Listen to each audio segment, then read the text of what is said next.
सर्वांना क्रांतिकारी जय रोजी, जय भीम, जय शिवराय, जय क्रांती। भारतीय जनता पार्टीचे राष्ट्रीय अध्यक्ष धाराशिव येथे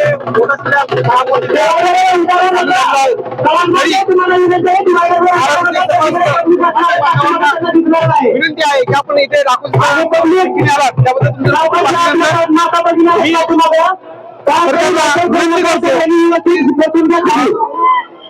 मोदी साहेब आणि देवेंद्र फडणवीस साहेब, तुम्ही किती दिवस आमचा अंत पाळणार आहात?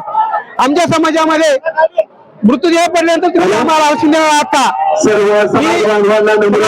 वतीने मी विनंती करतो की तुम्ही लवकरात आरक्षण उपवर्गीकरणाचा प्रश्न मार्गी लावावा अशी मी विनंती करतो। एवढे दिवस झालेले आहेत, आज उद्या असं म्हणतो आहे।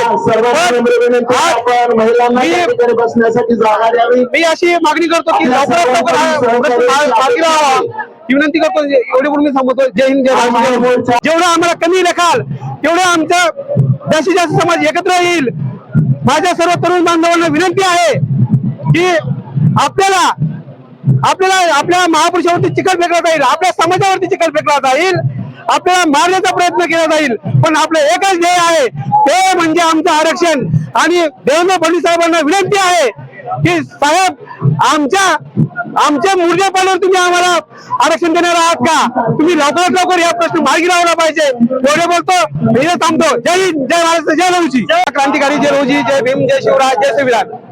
मी अभिमान कांबळे, भारतीय बहुजन पक्ष राष्ट्रीय अध्यक्ष या नात्याने आज धाराशिव मध्ये समस्त मातंग समाज हा एकवटलेला आहे। हे पाहून मला खूप आनंद होत आहे। आरक्षण होईल नाही होईल तो भाग वेगळा, पण आज माझा समाज हा एकत्र आलेला आहे, त्याबद्दल मी समाजाचे खूप खूप अभिनंदन करतो। कोणताही महापुरुष असू द्या, लहान असेल किंवा लहान, कोणताही महापुरुष हा छोटा किंवा मोठा नाहीये। आज 20 ऑगस्ट रोजी धाराशिव येथे सकल मातंग समाज बांधवाच्या वतीने महामोर्चाचे आयोजन केले असून आज सकल मातंग बांधवाच्या वतीने महामोर्चा पार पडत आहे।